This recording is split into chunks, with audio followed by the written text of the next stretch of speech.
बोलिए श्री प्राणनाथ प्यारे की जय। बोलिए श्री सद्गुरु महाराज की जय।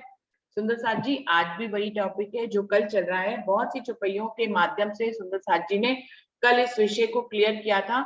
ये विषय बहुत कठिन नहीं है, लेकिन फिर भी एक ही वीडियो में इसको रिकॉर्ड करके सुंदर साथ चाहते थे कि उन तक पहुंचाया जाए तो अच्छा रहेगा। वाणी में अलग अलग चौपाइयों में इनके बारे में गवाहियों के रूप में लिखा है।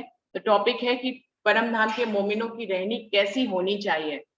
पूरी बीतक उरब परम वातात्म वाणी रूहों की रहनी किसे की चौपाइयों से भरी हुई है। जगह जगह पर सुंदर साथ उसको पढ़ते हैं, हम सब भी पढ़ते हैं, समझते हैं और उस पर चलने की कोशिश करते हैं। लेकिन अब हम इस दो वीडियो में जो कल हुई आज हुई, इसमें हम संग्रहित करेंगे कि परम धाम के मोमिनों की रहनी कैसी होनी चाहिए। तो सुंदर साथ ने बहुत ही सुंदर प्रयास से अलग अलग चौपाइयों के माध्यम से हर किसी ने कोई ना कोई विशेष पॉइंट दिया कि रूहों की रहनी ऐसी होनी चाहिए। आज फिर से इसको आगे बढ़ाएंगे कि रूहों की रहनी कैसी होनी चाहिए। कौन सुंदर साथ सबसे पहले आएंगे इस बारे में बताने के लिए कि रूहों की रहनी कैसी होनी चाहिए। हंसा बहन, आप आएंगी? हंसा बहन आई हुई है कि नहीं? अभी पिछली बैठक में तो आई थी। चलिए, सुरेश भाई, सुरेश गोहिल भाई, आप क्या इस विषय में कुछ कहना चाहेंगे?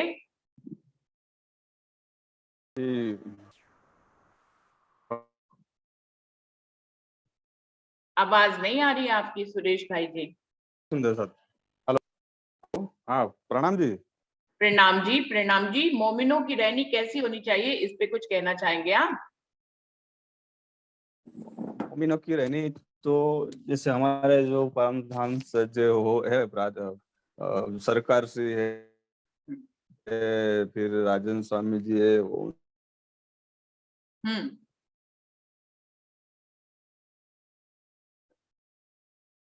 आवाज आपकी चली गई, आप कुछ कह रहे हैं सुरेश भाई जी?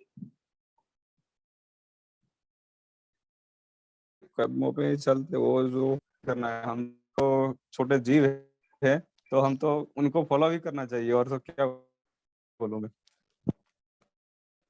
जी, तो वाणी के आधार पे आप बताइए। आप तो अपने भावों के हिसाब से बता रहे हैं कि राजन स्वामी और सरकार श्री परमधाम के मोमिन है और उन्होंने रहनी करके दिखाई। मैं सुंदर साथ जी, आप अपने ये भावों से बता रहे हैं, वो अग्रणी है, उन्होंने करके दिखाई है। लेकिन वाणी के हिसाब से आप वाणी मंथन करते हैं सुरेश भाई जी? जी पढ़ता हूँ, हाँ जी। लेकिन टाइम के हिसाब से पढ़ता हूँ। तो भी मैं इसमें 20 साल से जुड़ा हूँ, लेकिन उसमें थोड़ा रुचि भी ज्यादा है, लेकिन थोड़ा समय नहीं दे पा रहा हूँ। तो अभी मैं कुछ ज्यादा नहीं बोल पाऊंगा मैं। चलिए, प्रणाम जी। ठीक सुंदर साथ ठीक सुरेश जी, प्रणाम जी। तो कोई और सुंदर साथ आएंगे? जी, प्रणाम। प्रणाम जी, प्रणाम जी।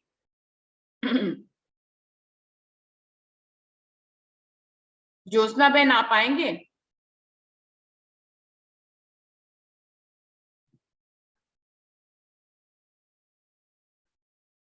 ज्योत्सना बहन तक मेरी आवाज नहीं पहुंच रही है। पारस भाई जी, आप आएंगे इस बारे में कुछ बोलने के लिए कि परम नाम के मोमिनों की रहनी कैसी होनी चाहिए? पारस भाई। प्रणाम जी दीदी। प्रणाम जी। सभी सुंदर साथ जी के चरणों में मेरा प्रेम प्रणाम।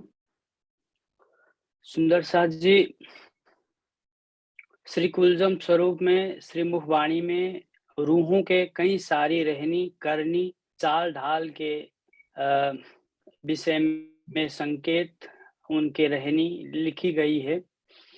लेकिन आज का जो विषय है, मैं इस विषय को ठीक से नहीं समझ पा रहा हूँ, क्योंकि मैं अभी सोच रहा हूँ कि जिस किसी ने भी ये विषय रखा है, उस उन्होंने उनका जो क्वेश्चन है, या तो मैं इससे ठीक से नहीं समझ पा रहा हूँ, और मैं सोच रहा हूँ कि क्या वो वही पूछ रहे हैं जो वो पूछना चाह रहे हैं। क्योंकि सुंदर साथ जी, मैंने कल भी रिकॉर्डिंग सुना, सबके भाव सुना, तो कई सारे सुंदर साथ ने सुहागिन की रहनी बताई, आशिक की रहनी बताई, मोमिन की रहनी बताई। तो मुझे लगता है कि विषय तो सिर्फ मोमिन का है, मोमिन की रहनी का, तो सबने अलग-अलग विषय पे बोला है। अब सवाल आता है कि मोमिन कहिए, आशिक कहिए, सुहागिन कहिए, एक ही बात है या नहीं? तो मुझे लगता है कि ये एक बात है भी और नहीं भी है। क्योंकि सुंदर साथ जी, कोई एक व्यक्ति है, वो व्यक्ति किसी का बेटा भी है, किसी का पति भी है, किसी का पिता भी है, और वही व्यक्ति ऑफिस जाता है तो ऑफिस में बॉस भी है। तो उसी व्यक्ति को हम अलग-अलग या पिता कहकर संबोधित करते हैं, या पुत्र कहकर, या पति कहकर, या बॉस कहकर, तो उसी व्यक्ति को हम अलग-अलग दृष्टिकोण से उसको बयान करते हैं। तो इसी आधार पे मोमिन कहना, आशिक कहना, अंगना कहना, सुहागिन कहना अलग-अलग बात है, मुझे लगता है, ऐसा लगता है। तो अगर सवाल सिर्फ मोमिन का है, तो मोमिन उसी को कहते हैं जिसके पास ईमान होता है। और उसी व्यक्ति का के बारे में अगर हम पूछे कि अच्छा बॉस कैसे बना जाता है, तो हम ये नहीं कहते कि माता-पिता की सेवा करने से अच्छा बॉस होता है, या तो पति पत्नी की ख्याल रखने से, बच्चों की परवरिश ठीक से करने से अच्छा बॉस होते हैं, ऐसा नहीं कहते। तो उस दृष्टिकोण में हम अच्छा बॉस कैसे होते हैं, उसी को ज़ाहिर करते हैं। तो इसी आधार पर मोमिन क्या हैं, इसको देखकर बताएँ। तो ये आशिक क्या है, मोमिन क्या है? एक ही चीज़ है, फिर भी अलग-अलग दृष्टिकोण हैं। मोमिन कहना अलग बात है, आशिक कहना अलग बात है, सुहागिन कहना अलग बात है। तो अगर बात सिर्फ टॉपिक विषय यही है कि मोमिन की रहनी क्या है, तो मुझे लगता है कि आशिक की रहनी अलग चीज़ है, मोमिन की रहनी अलग चीज़ है, और सुहागिन की रहनी अलग चीज़ है। इसी बात को अगर हम अपने जीवन स्तर पर घटाएँ, तो मुझे लगता है कि मैं अपने बात कर रहा हूँ, मुझे लगता है कि मैं सुहागिन ज़रूर हूँ, लेकिन मोमिन अभी तक हुआ नहीं हूँ। क्योंकि वही व्यक्ति जो मैंने उदाहरण दिया था, वही व्यक्ति वही है। वो किसी का बेटा है, लेकिन अभी उसने शादी नहीं किया है, तो वो पति नहीं बन पा रहा है। इसीलिए इसी इसी तरह से मैं अपनी बात कर रहा हूँ कि उस ईमान को जो दृढ़ ईमान है, दृढ़ विश्वास है, वो अभी तक मैंने धारण नहीं किया है। इसीलिए मुझे लगता है कि मुझ में सुहागिनी वाली बात है। मैं चाहता हूँ अक्षरातीत को, आशिकी वाली भी थोड़ा बहुत बात हो सकता है, लेकिन मोमिन वाली बात नहीं हो सकता। तो मेरा कहने का भाव ये है कि मोमिन जिसने भी पूछा है, वो रूहों की रहनी पूछ रहे हैं या मोमिन की रहनी पूछ रहे हैं। मोमिन की रहनी अलग बात होती है, उसमें उनकी रहनी में इतना दृढ़ ईमान होता है कि कोई भी कैसी भी परिस्थिति हो, अक्षरातीत के राज्य के धनी के चरण से विचलित ना होकर उन पर पूरा ईमान ले आना ही मोमिन की रहनी है। तो इसमें सुहागिन की रहनी जो साफ दिल है, किसी के दिल नहीं दुखाती, ये सुहागिन वाली रहनी है, मोमिन वाली रहनी नहीं है। तो इसलिए मैं बता रहा था कि मैंने इस विषय को ठीक से समझा नहीं है। अगर मोमिन वाली रहनी है, तो मोमिन में तो ईमान ही मोमिन की गहना है। ईमान दृढ़ होना ही मोमिन वाली बात है, मोमिन वाली रहनी है। तो यही मेरा भाव है। प्रणाम जी। अगर इजाज़त हो तो इससे पहले भी जो विषय था उसके बारे में भी मैं कुछ भाव रखना चाहूँगा। जो पिछले वाला विषय था, पिछले वाला विषय था कि एक जगह श्री जी कहते हैं कि मुझे ऊपरी से पहचान कर मुझे दुःख दे रहे हैं। ये वाला विषय चल रहा था जब मैं प्रेज़ेंट नहीं था। तो दूसरी जगह कह रहे हैं कि दम-दम जो बरतत सो सब इश्क हक़ का पल-पल मेहर करत। ये विरोधाभासी क्यों है और कैसे विरोधाभासी हो रहा है? तो इस बात को बताने के लिए मैं फिर एक उदाहरण देना चाहूँगा जो काल्पनिक है। तो मेरे एक भैया जी हैं। उसके घर में पिछले महीने गया था। तो उनके बाप और बेटे में इतना प्रेम संवाद हो रहा था कि वो कह रहे थे कि मैं जो भी करता हूँ तुम्हारे प्यार के खातिर करता हूँ, तुम पे जो हर चीज में करता हूँ, दम दम जो मुझसे निकलता है वो तुम्हारे प्यार के ही खातिर निकलता है। तो ये पिछले महीने वाली बात थी। लेकिन मैं जब पिछले हफ्ता गया था तो वही बाप उसी बेटे को कह रहा था कि आज इसे घर तो आने दे, मैं इसका हाथ पार तोड़ दूंगा, इसने इतना शरारत किया है। तो मैंने उससे पूछा कि आप तो पिछले हफ्ते ये कह रहे थे, क्या आपका माइंड चेंज हो गया, क्या हुआ? तो वो कह रहे हैं कि नहीं, मैं तो फुल पाखड़ी जितना भी इसे दुख नहीं देना चाहता। क्या करूं? अगर इसको मैं सही गाइडेंस ना दूं, सही इसको सलाह ना दूं तो हो सकता है ये गलत संगत में आ जाए। तो ये वो बता रहे थे। फिर भी मैंने इस बात को नहीं समझा और मैंने कहा कि पता नहीं, आप पिछली बार तो ऐसे कह रहे थे, अब ये कह रहे हैं, नहीं समझ पा रहा हूँ। तो उन्होंने मुझे कहा कि तुम इस सब बात को एक पड़ोसी होकर, दोस्त होकर समझ रहे हो, तुम इस बात को एक पिता होकर समझो। तो ये दोनों बात विरोधाभासी नहीं है, एक ही बात है। तो ये एक काल्पनिक स्टोरी है। मैं इससे ये बताना चाह रहा हूँ कि इसी तरह वाणी हम सब जानते हैं कि अलग अलग परिस्थिति में उतरा हुआ है। तो ये वाणी अलग अलग परिस्थिति में उतरा हुआ है, इसमें कोई विरोधाभास नहीं है, बल्कि सभी विरोध को मिटाकर एक अक्षरातीत एक राज्य की पहचान देती है। फिर भी जिस तरह वो पिता अपने जता रहा था, पिछले हफ्ते गया तो वो अपने बेटे को डांट रहा था ताकि वो गलत संगत में ना पड़े। इसी तरह वाणी कहीं जगह श्री जी साहेब जी कहते हैं कि रूहों में तुमको फूल पाखड़ी जितना भी दुख देखना नहीं चाहता। तो कहीं जगह कहते हैं कि इनकी जो नासमझी ने मुझे दुखी कर दिया है। तो इस बात को मैं बीतक से भी बताना चाहूंगा कि जब श्री जी साहेब जी ने 12 मोमिन को भेज दिया था औरंगजेब को समझाने के लिए, तो जब उनको कसाला पड़ा, श्री जी साहेब जी कामापाड़ी से दिल्ली चले आए तो वहां मुकुंद दास जी मिले।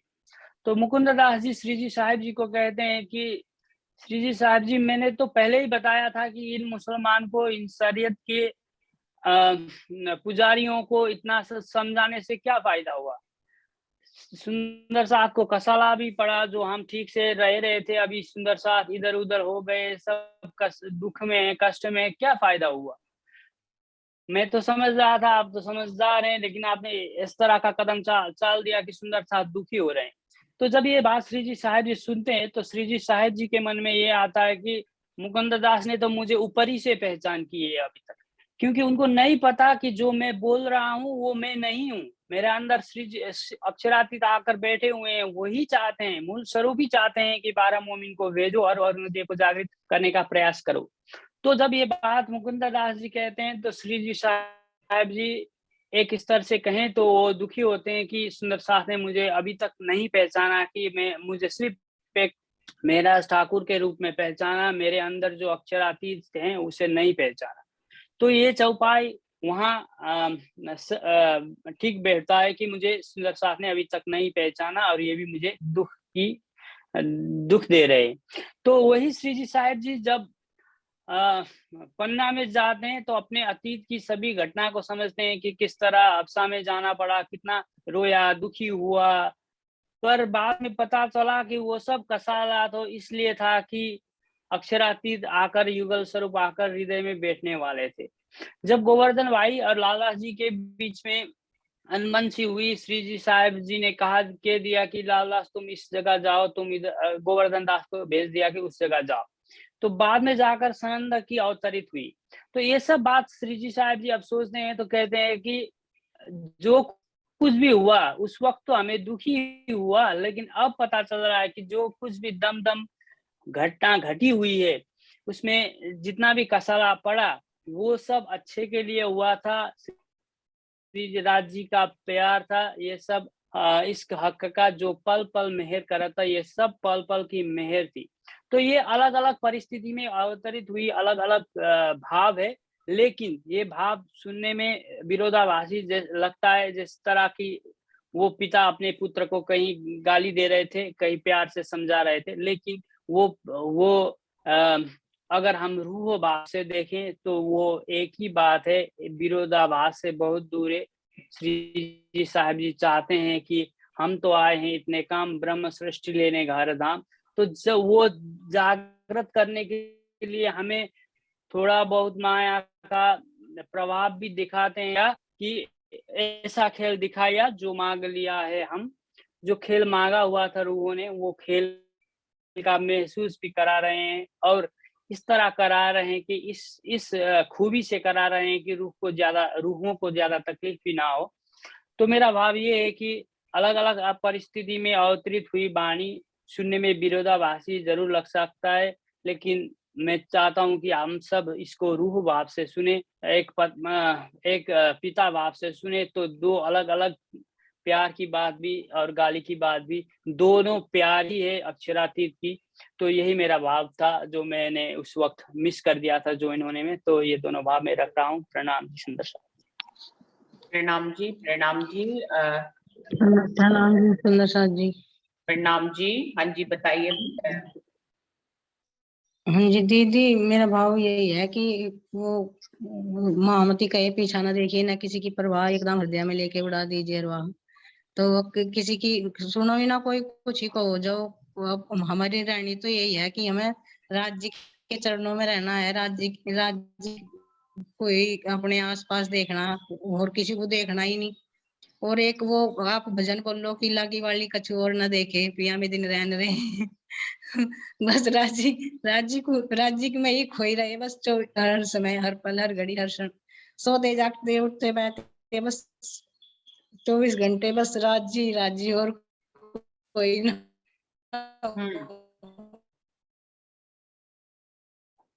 परविता दीदी, आपकी आवाज चली गई है। और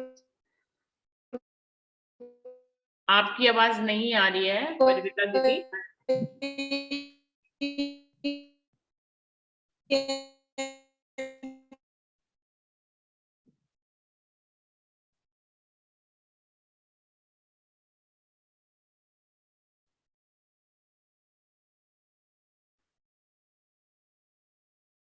और कोई सुंदर साथ आना चाहेंगे इस विषय पे बोलने के लिए?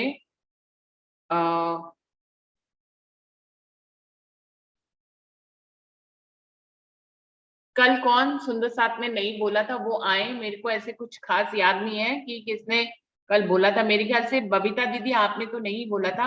हंसा बहन आप आइए पहले, हंसा बहन आप आइए।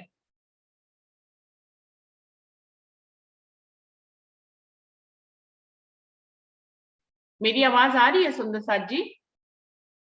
मेरी आवाज हंसा बहन तक नहीं पहुंच रही क्या? हंसा बहन सुन रहे हैं? हेलो, आ रही है आपकी आवाज आ रही है मेरी दीदी? हाँ जी, आपकी आ रही है। बस सबने तो बता दिया है। अभी तो हम तो रहने में आए नहीं, मुझे तो ऐसा लगता है मैंने तो छोड़ दिया सब अभी तो मैं रहने में आई नहीं हूँ। मुझे तो ऐसा लगता है क्योंकि कर रहे हैं, आपकी बात नहीं राज्य कर से रहे भी हैं। यहाँ पर बात करें कि परम धाम के मोमिनों की रहनी कैसी होनी चाहिए, इसके बारे में बताइए। तो परम धाम के बताया था कि देख के गुण ग्रहण करना है। वही है दीदी, ज्यादा नहीं बोल पाऊंगी मैं। अच्छा, आपकी आवाज मुझे तो समझ में ही नहीं आई कि आपने क्या बोला है, शायद मिक्स ही हो गई। हाँ हाँ, नेट चला जाता है शायद। तो पारस भाई, आप पूछ रहे थे कि पता नहीं ये प्रश्न इस ढंग से पूछा गया या नहीं। मैं उसके लिए ये कहूंगी कि आपने इतने ढंग से सोचा कि सुहागिनों की रहनी अलग है, मोमिनों की अलग है और रूहों की अलग है, लेकिन जिन्होंने ये प्रश्न रखा उन्होंने इतने इस ढंग से नहीं सोचा था उन्होंने बस सिंपल एक ही ढंग से सोच के ये प्रश्न रखा है कि परमधाम के मोमिनों की रहनी कैसी होनी चाहिए। वो इसमें सुहागिन भी मिक्स है, इसमें रूह भी मिक्स है, इसमें मोमिन भी मिक्स है। उन्होंने इतनी डीपली से सोचकर प्रश्न नहीं रखा था। हाँ, आपने इसको डीपली सोचकर इसको डिवाइड किया है इतने उसमें, लेकिन उन सुंदर साथ ने इस ढंग से सोचे बिना ही इस प्रश्न को सिंपल ढंग से रख दिया था। उन्होंने इसको डिवीजन के रूप में नहीं रखा था। और कोई सुंदर साथ आना चाहे अपने आप से बताएं, जो कल बोल चुके हैं वो भी बोल सकते हैं। उनको कोई नई चौपाई पता लगी है उससे वो मोमिनों के लक्षण बता सकते हैं। डॉली जी बताना चाह रही है। डॉली दीदी आइए। नहीं, चलिए पहले अमित जी बोल रहे पहले 2 मिनट। पहले अमित जी बताइए। अमित जी आप बताइए पहले।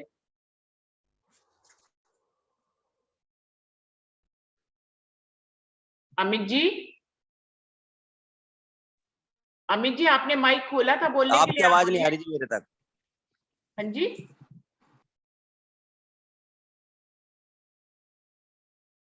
अमित जी को मेरी आवाज नहीं आ रही या हमें अमित जी की नहीं आ रही। डॉली दीदी आप आओ। नहीं, अमित जी यही कह रहे थे, शायद आपकी आवाज उन तक नहीं पहुंच रही, लेकिन हम सबको तो आपकी आवाज भी आ रही, अमित जी की भी आई थी, पर उन्होंने क्यों नहीं बोला। अमित जी अगर आप मेरी आवाज सुन रहे हैं तो आप बोल सकते हैं, आपकी आवाज सबको सुनाई दे रही है। मैंने कहा एक बार पूछ लूं ना अमित जी से। आप बोलिए दीदी, फिर ऐसे समय निकलता चला जाता है। अमित जी का नेट ठीक होएगा तो वो आ जाएंगे। ठीक है, प्रणाम जी, प्रणाम जी, प्रणाम जी। बस यही प्रश्न जो किया गया है किसी सुंदर साथ के द्वारा कि मोमिनों की रहनी क्या होनी चाहिए, तो मेरे विचार से मैं अगर पारस भाई जी ने जो डिस्क्रिप्शन किया है कि मोमिन अलग है, सुहागिन अलग है, लेकिन मैं तो यही मानती हूँ कि मोमिनों को जो सुहागिन है वही मोमिन है। ये केवल भाषा के आधार पर कई स्थान पर उनको मोमिन कहा गया है, कहीं पर सुहागिनी कहा गया है, कहीं पर आशिक और माशूक की बात की गई है, कहीं पर विरहणी भी कह दिया गया है। तो ये सब शब्दों के से एक ही बात प्रकट होती है कि मोमिनों की रहनी क्या होनी चाहिए। तो इसके लिए जो मोमिन दुनी का बेवरा है, क़यामतनामा का पहला प्रकरण छोटे क़यामतनामा का, उसमें भी काफी बातें बताई गई हैं।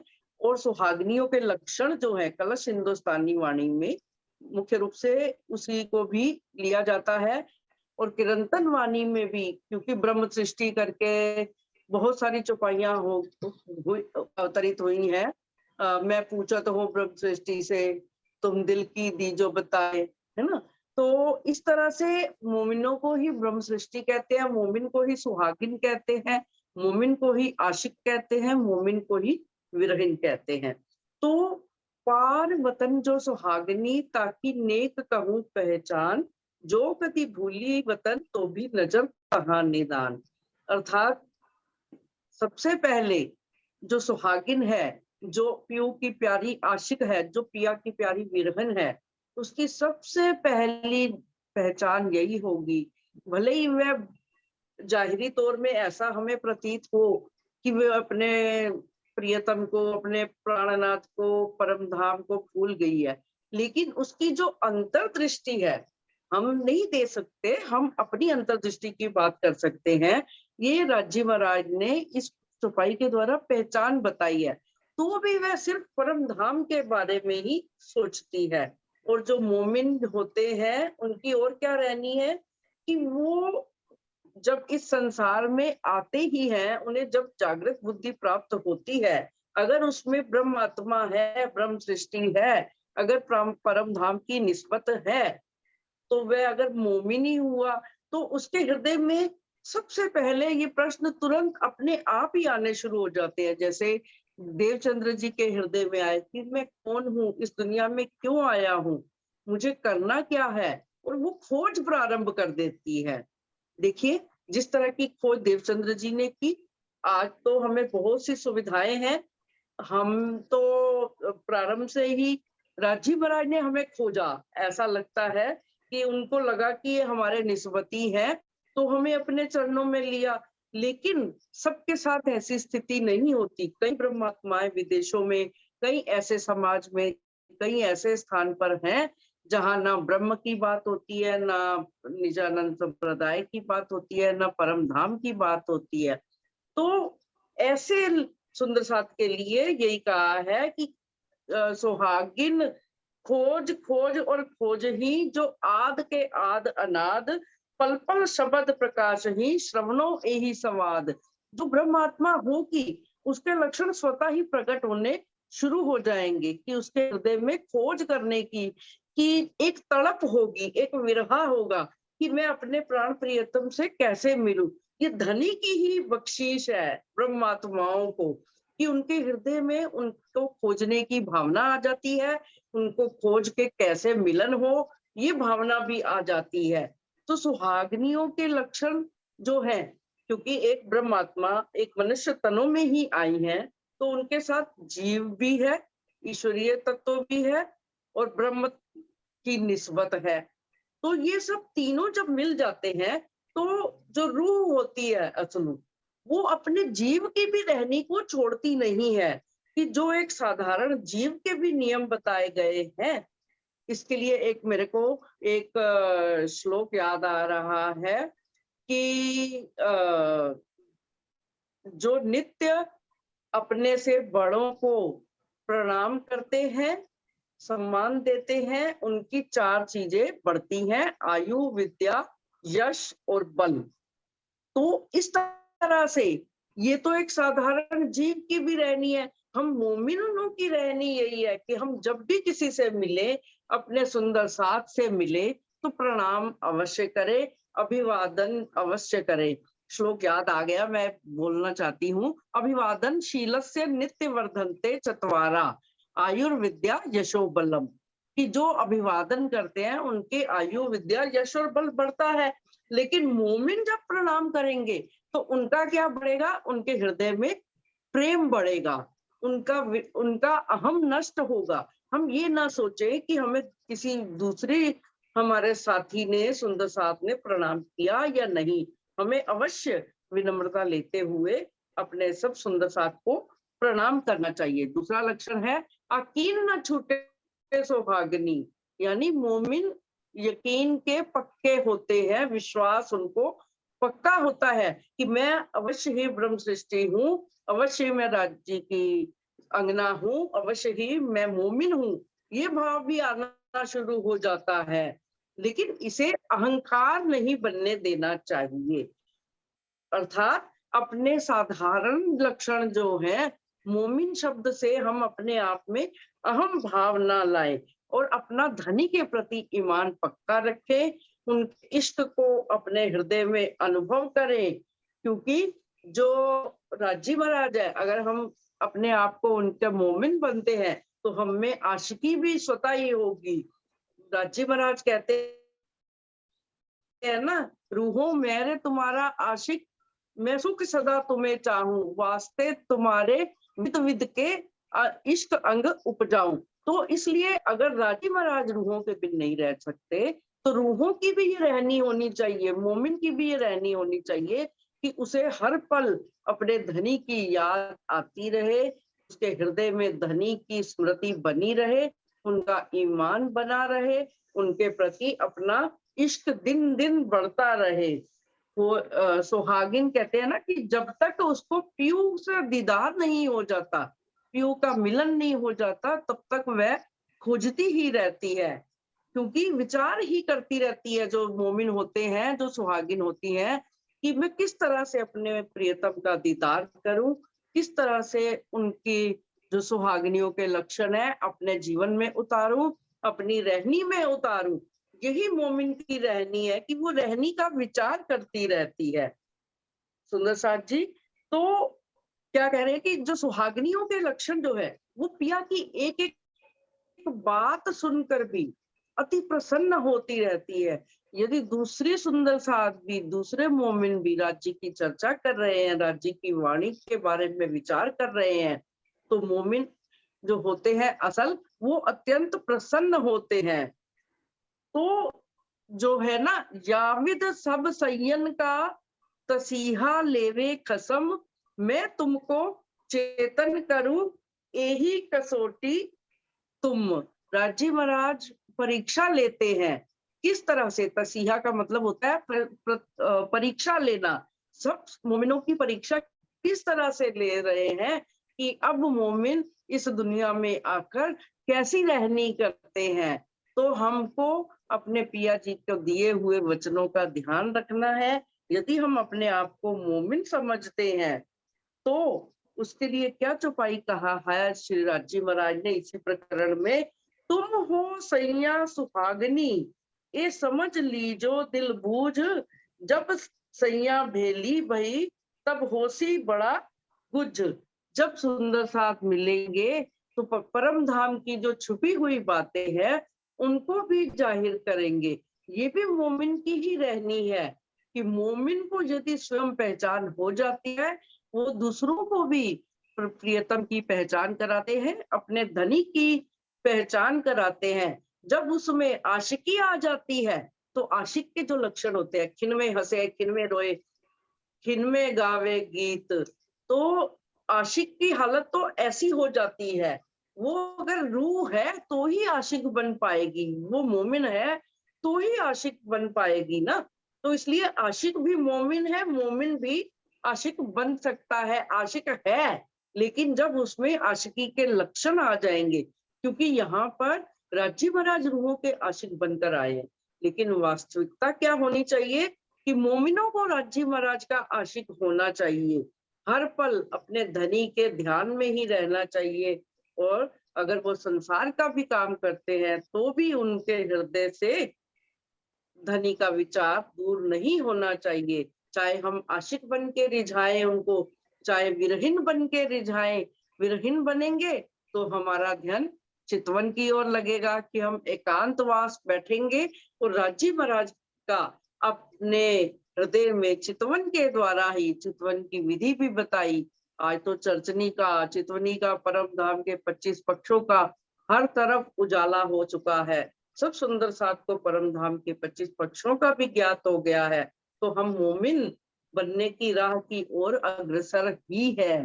तो अगर हम वास्तव में मोमिन हैं तो मोमिन के सारे गुणों को अपना करके अति विनम्रता पूर्वक सुंदर साथ के बीच में रहें, किसी का हृदय भी ना दुखाएं, क्योंकि मोमिनों की रहनी के तो अनेक लक्षण हैं। तो हम उन लक्षणों को अपने हृदय में धारण करें, और जिससे कि सुंदर साथ और सारा संसार लक्षणों द्वारा ही उन मोमिनों की पहचान कर सके। तो मोमिन की रहनी के विषय में जितना कहा जाए उतना कम है। सुंदर साथ सब जानते हैं, सब वाणी मंथन भी करते हैं। इन्हीं शब्दों के साथ मैं आप सबके चरणों में प्रणाम करती हूँ। प्रणाम जी। प्रणाम जी। प्रणाम जी। पारस भाई आप कुछ कह रहे हैं? प्रणाम जी। हाँ जी, तो मेरा ये भाव कतई नहीं था कि मोमिन अलग व्यक्ति हैं, आशिक अलग हैं, रूहें अलग हैं, ये मेरा भाव नहीं है। उसी एक व्यक्ति को, उसी रूहों को अगर हम ईमान के दृष्टि से देखें तो वो मोमिन है। उसी रूहों को अगर हम इश्क की दृष्टि से देखें तो वो आशिक है। उसी रूहों को अगर हम निस्बत के दृष्टिकोण से देखें तो वो अंगना है, सुहागिन है। अलग अलग व्यक्ति, अलग अलग चीज है, ये मेरा कतई भाव नहीं था। तो जिस तरह कोई एक व्यक्ति है, उसको हम उसकी रूप की दृष्टिकोण से देखें तो वो काला है, गोरा है। धन की दृष्टिकोण से देखें तो अमीर है, गरीब है। पढ़ाई की दृष्टिकोण से देखें, पढ़ा हुआ है, अनपढ़ है। व्यक्ति एक ही है, रूह ही है। लेकिन जब हम मोमिन कहते हैं तो उसको हम ईमान की दृष्टि से देख रहे हैं, ना कि इश्क की दृष्टि से।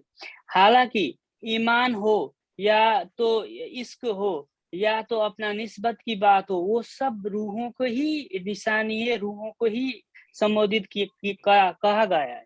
लेकिन अब एक बात आती है, कुरान में कहते हैं कि जब इब्राहिम पैगंबर थे तब भी मोमिन थे, तो उस वक्त तो ब्रह्म सृष्टि तो नहीं थी। तो मोमिन शब्द का अर्थ वहां इस तरह से प्रयोग होता है कि जो भी बंदे थे उस वक्त, जो इब्राहिम पे पूरा यकीन ले आते थे, इब्राहिम पैगंबर पे, वो मोमिन थे। वो इसका मतलब वो ब्रह्म आत्मा थे, रूहें थे, अर्श से उतर आए थे? बिल्कुल नहीं। जो ईमान रख रहे थे उस पैगंबर पे, चाहे वो ईसा हो, मूसा हो, जिसको भी। तो मोमिन शब्द जो है वो कुरान में आता है, और कुरान में अलग अलग पैगंबर जो आए थे उनके गिरोहों में अलग अलग मोमिन थे। लेकिन ये बिल्कुल नहीं था कि उस वक्त रूह उतर आई थी। तो एक ही रूह जब ईमान के ऊंचाई पे चढ़ जाता है तो वो मोमिन बन जाता है। जब इसकी ऊंचाई पे चढ़ जाता है वो आशिक बन जाता है। जब वो निस्बत को याद करता है तो वो सुहागिन बन जाता है। में अलग अलग है, आशिक अलग है, रूह अलग है, मतलब मोमिन अलग है, ये मैं बिल्कुल नहीं बता रहा हूँ। मैं ये बता रहा हूँ कि जब मोमिन की रहने की बात आ रही है तो क्यों ना हम उसको ईमान के दृष्टिकोण से देखें, ना कि इश्क की दृष्टिकोण। इश्क तो है ही, निस्बत तो है ही, हम उतर आए अर्श से तो है ही, लेकिन हमें कितना यकीन है ये मोमिन का रहनी है। ये इस दृष्टिकोण से हम देखें तो मोमिन को हम डिफाइन कर सकते हैं, वरना सारी चीज जो भी वाणी में कहा गया है वो सब रूहों के ही निशानी है।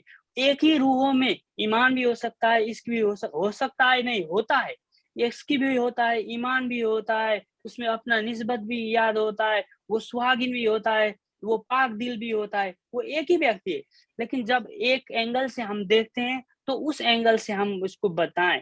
जैसे मैंने उदाहरण देते हुए बताया था कि एक ही व्यक्ति, किसी का पुत्र है, किसी का पिता है, किसी का पति है, किसी का बॉस है। जब हम उसकी बॉस की अच्छाई, बॉस की अच्छाई क्या है इस दृष्टिकोण से बता रहे हैं, तो क्यों हम कहें कि जो बॉस, अच्छा बॉस वो है जो अपनी माँ बाप को खिदमत करता है, सेवा करता है, अभी अपने पुत्र को ख्याल करता है। वो तो अलग पुत्र वाली बात हुई। जब हम अच्छी बॉस की बात कर रहे हैं तो हमें कहना चाहिए कि अच्छा बॉस वो है जो अपने स्टाफ को, अपने कर्मचारी को ठीक से करता है, जो भी अपना लीडरशिप ठीक से करता है। तो हमें उस दृष्टिकोण से देखना होता है। लेकिन ये नहीं कि वही व्यक्ति बॉस है, वही व्यक्ति पिता है, वही व्यक्ति पुत्र है तो एक ही बात। ये तो मैंने पहले ही कह दिया था सुंदर साथ जी कि वो तो है ही, एक ही रूह है। वही जब ईमान में होते हैं तो वही मोमिन कहलाते हैं, वही जब इश्क में आते हैं तो वही आशिक होते हैं। तो यही मेरा भाव था। प्रणाम जी सुंदर साथ। प्रणाम जी। प्रणाम पारस जी। भाई जी की नहीं, बात मैंने मुझे समझ में आ गई है दीदी, है ना? हाँ हाँ, सब में मैंने भी अलग नहीं कहा कि वही बात थी कि वो कहते सिर्फ मोमिन के बारे में बात करो। तो मैंने कहा कि देखिए, क्योंकि जो वो संबंध बता रहे हैं ना, वो संबंध अलग अलग हो सकते हैं, लेकिन मेरे को ऐसा लगता है, बाकी आप खुलासा करिएगा, कि मोमिन, ब्रह्म सृष्टि, आशिक, विरहन, ये सब, जैसे उन्होंने कहा ना कि एक व्यक्ति पिता होता है, वो बॉस भी हो सकता है, सब हो सकता है, लेकिन इस प्रसंग में वो एक ही वो सब कुछ है। ये उसके खाली अलग, क्योंकि हमें अलग अलग उसका डिस्क्रिप्शन नहीं करना कि मोमिन के रहनी क्या होनी चाहिए और सुहागिन के लक्षण क्या होने चाहिए और विरहीन क्या होनी चाहिए और आशिक क्या है, मतलब अर्थात हमें उनको अलग अलग, मैं अपना ऐसा सोचती हूँ कि हमें एक ही भाव से देखना है कि जो मोमिन है वही विरहीन है। वो तो खैर पारस भाई भी यही कह रहे हैं, लेकिन संबंधों में हम अलग अलग देख सकते हैं, क्योंकि जैसे परमधाम में राजी महाराज के बारे में यही कहा जाता है ना, स्वरूप स्वरूप एक, लीला दोए विध होए। तो उनके जैसे लीला के दो रूप है ना, क्षार